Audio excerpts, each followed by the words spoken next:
আসসালামু আলাইকুম, সবাইকে স্বাগতম জানাচ্ছি উম্মেস ফুড হলে। আমি উম্মেস বলি। আপনাদের সাথে আমি খুব মজার একটা রেসিপি আজকে শেয়ার করব। যারা বাহির থেকে স্পাইসি যে চিকেন ফ্রাইটা কিনে খান, উপরের যে লেয়ারটা থাকে অনেক ক্রিস্পি থাকে, সফট থাকে আর একদম পাতলা থাকে, আর ভিতরটা জুসি থাকে, ওই স্পাইসি চিকেন ফ্রাইড রেসিপিটা আজকে আপনাদের সাথে শেয়ার করব। আশা করি রেসিপিটি ভালো লাগবে, আর ভালো লাগলে চ্যানেলটা সাবস্ক্রাইব করে রাখবেন। পেজ থেকে দেখলে অবশ্যই শেয়ার করবেন ফ্রেন্ডস এন্ড ফ্যামিলির মাঝে। চলুন শুরু করি রেসিপিটি। আমি প্রথমে 2 কেজি ব্রয়লার মুরগি মাংস কেটে পানি ঝরিয়ে নিয়েছি।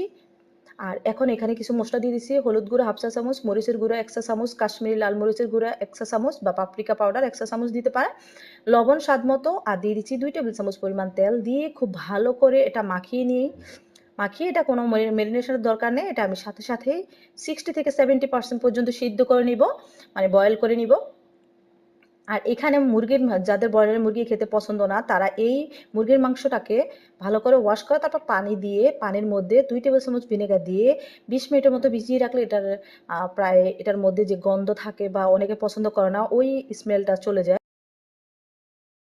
তো আমি ভালো করে মাখিয়ে তারপর এটাকে 60 থেকে 70% সিদ্ধ করে নিচ্ছি 1 কাপ পরিমাণ পানি দিয়ে। দেখতে পাচ্ছেন এটা চিকেনের ভিতর থেকে অনেক পানি বের হয়েছে।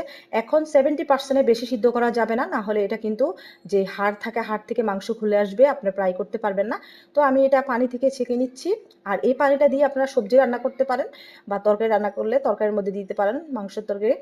আর এদিকে আমি নিয়ে নিচ্ছি একটা মিক্সারে 1 কাপ বেসন, 1/2 কাপ কর্নফ্লাওয়ার বা চালের গুঁড়া, টক দই 4 টেবিল চামচ পরিমাণ দিয়ে দিচ্ছি, আর জিরা গুঁড়া 1 চা চামচ, লবণ 1/2 চা চামচ পরিমাণ, ধনিয়া গুঁড়া 1/2 চা 1 চা চামচ পরিমাণ, হলুদ গুঁড়া 1/2 চা চামচ পরিমাণ, লাল মরিচের গুঁড়া 2 চা চামচ পরিমাণ, চাট মশলা 1 চা চামচ পরিমাণ, আদা ও রসুন বাটা বা পাউডার 2 চা চামচ পরিমাণ, তেঁতুলের রস দিয়ে দিচ্ছি 1 টেবিল চামচ পরিমাণ, আর দিয়ে দিচ্ছি পানি 1 কাপ পরিমাণ। দিয়ে এটাকে আমি মিক্স করে নিচ্ছি, মানে ব্লেন্ড করে নিচ্ছি।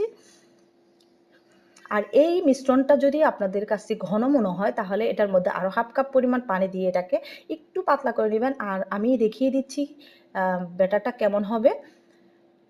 ঘন আর পাতলার মাঝামাঝি, অনেক বেশি ঘন থাকবে না, আবার অনেক বেশি পাতলাও থাকবে না, যেন চিকেনটা কোট করা যায় এরকম হবে। আর চিকেনের যে কোটিংটা থাকবে ওটা কিন্তু অনেক মোটা হবে না, বেগুনি বা আলুর চপের মতো, যেহেতু আপনারা বাইরে থেকে কিনে খান। আর এখানে ঝালের পরিমাণটা নিজেদের ইচ্ছা মতো দিবেন। আর তেঁতুলের রসটা যেটা নিয়েছি আমি, তেঁতুল একটু হালকা পানি দিয়ে ভিজিয়ে রাখছি, ওটা চিপে তারপর ওটা আমি এখানে ইউজ করছি। আর এখন আমি চিকেনটা নিয়ে তারপর ব্যাটারের মধ্যে দিলাম, ব্যাটার থেকে তারপর এখন দিয়ে দিচ্ছি একদম তেলের মধ্যে।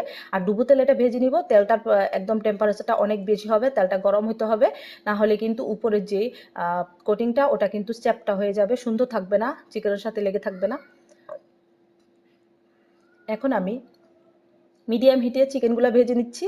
আর এটা তো চিকেনটা যেহেতু 60 থেকে 70% সিদ্ধ করা, তো অনেক বেশি হিট দিয়ে ভাজার দরকার নেই। আর হচ্ছে আপনারা নর্মাল কালার আসলেও তুলে ফেলতে পারেন, কিন্তু আপনারা যত বেশি এখানে ভাজবেন ততক্ষণ পর্যন্ত কিন্তু এটা খুব ক্রিস্পি হবে আর কালারটাও সুন্দর আসবে। তা আমি একদম লাল করে ভেজে নিচ্ছি। আর এখানে ঝালের পরিমাণটা কিন্তু ইচ্ছা মতো দিতে পারেন, পাপরিকা পাউডার বা কাশ্মীরি রেড চিলি পাউডার বা নর্মাল মরিচের গুঁড়া দিতে পারেন ঝালের জন্য।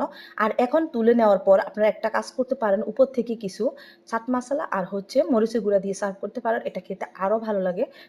তো আমার রেসিপিটি কেমন লাগলো, যদি ভালো লাগে অবশ্যই চ্যানেলটা সাবস্ক্রাইব করে রাখবেন, পেজ থেকে দেখলে পেজটা শেয়ার দিবেন, রেসিপিটা শেয়ার দিবেন। সবাই অনেক